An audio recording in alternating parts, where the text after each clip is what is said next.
नमस्कार मंडळी, घरगुती रंग या चॅनलवरती तुमचे खूप खूप स्वागत आहे.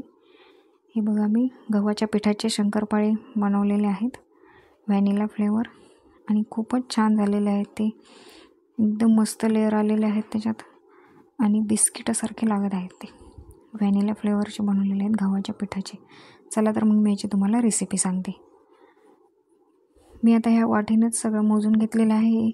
1 वाटी आणि थोडी अर्ध्याला थोडीशी कमी साखर घेतलेली आहे. आता हे मिक्सरमधून काढते.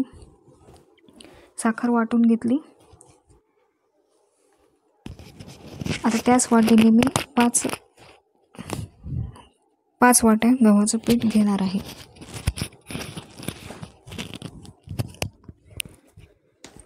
पाच वाट्या मी गव्हाचं पीठ घेतलेलं आहे. आता त्याच्यामध्ये हे मिल्क पावडरचे 2 पाऊच, मी हे छोटे पाऊच 2 टाकणार आहे. याने टेस्ट पण खूप छान लागते त्याची. आणि साखर पण याच्यामध्ये टाकली आहे.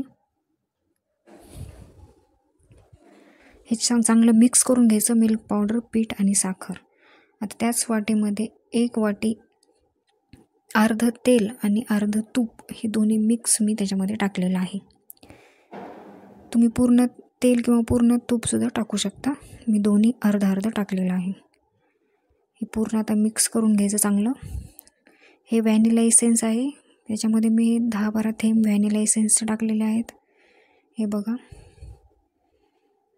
व्हॅनिला इसेन्स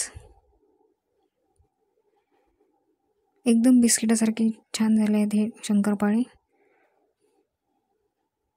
हे चांगलं आता मिक्स करून घ्यायचं पूर्ण पीठ.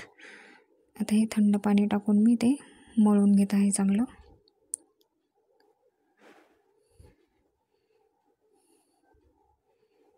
हे पीठ मी मळून घेतलेलं आहे.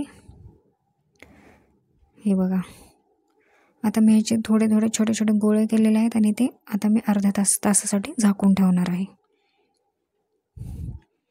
अर्ध्या तासानंतर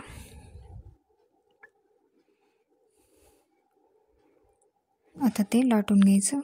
आपण जसं चपाती बनवतो त्या पद्धतीने ते फोल्ड करून घ्यायचं आणि ते लाटून घ्यायचे. हे असं फोल्ड करून घेतलेलं आहे मी ट्रायंगलमध्ये आणि त्याची पोळी बनवून घेतलेली आहे. हे असं थोडं जाडच बनवायचं ते, म्हणजे छान फुगतात, लेअर पण छान येतात त्याच्यामध्ये. आता ह्याचे मी शंकरपाळे बनवत आहे, कट करून घेते ते या पद्धतीने. कडेकडेचं जे आहे ते काढून टाकायचं आणि ट्रायंगलमध्ये पण करू शकता, स्क्वेअरमध्ये पण करू शकता. या पद्धतीने मी स्क्वेअरमध्ये बनवलेले आहेत. आता तेल तापलेलं आहे, तळून घेते.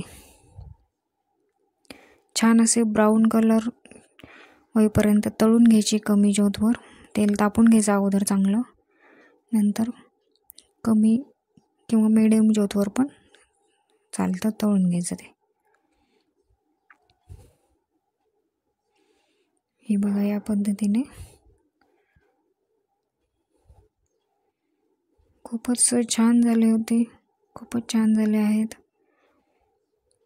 हे बघा, या पद्धतीने तळून घ्यायचे. थोडेसे चॉकलेटी कलर होऊ द्यायचा. हे बघा, मस्त असे झालेले आहेत. अजिबात तेलकट होत नाहीत, तेलकट लागत नाहीत, खायला पण टेस्टी आणि तेलकट पण होत नाहीत. मी तुम्हाला बघा, सुरुवातीलाच मी तुम्हाला दाखवलेलं आहे, ते फोडून दाखवलेलं आहे कसे झालेत ते. किती मस्त लेअर आलेले आहेत बघा. खूप छान, नक्की तुम्ही ट्राय करा, तुम्हाला पण आवडतील. थँक्यू.